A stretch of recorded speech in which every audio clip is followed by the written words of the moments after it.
बहुत समय पहले इटली के जेनुआ शहर में क्रिस्टोफर कोलंबस नाम का एक कुशल नाविक रहता था।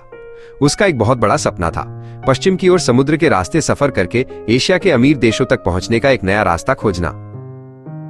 उस समय पढ़े लिखे लोग ये तो जानते थे कि दुनिया गोल है, लेकिन वे सोचते थे कि ये बहुत बड़ी है। उन्होंने कोलंबस से कहा, पश्चिम की ओर का महासागर बहुत विशाल और अज्ञात है, इसे पार करना असंभव है। लेकिन कोलंबस को अपनी गणना पर विश्वास था। वो अपनी योजना के लिए मदद मांगने स्पेन की रानी इजाबेला के पास गया। उसने रानी को समझाया कि उसकी यात्रा स्पेन के लिए कितनी फायदेमंद हो सकती है।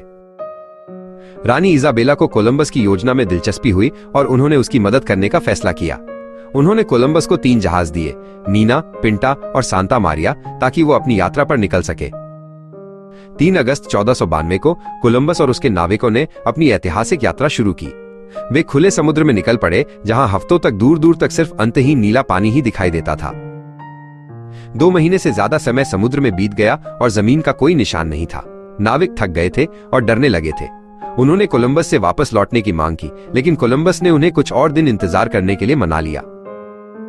जल्द ही उन्हें जमीन के करीब होने के संकेत मिलने लगे, जैसे कि पानी में तैरती एक टहनी और आसमान में उड़ते पक्षी। इससे नाविकों में उम्मीद की एक नई लहर दौड़ गई। और फिर 12 अक्टूबर 1492 की सुबह पिंटा जहाज के एक पहरेदार ने जोर से चिल्लाया, जमीन, जमीन। सबको दूर एक हरी भरी जमीन दिखाई दी।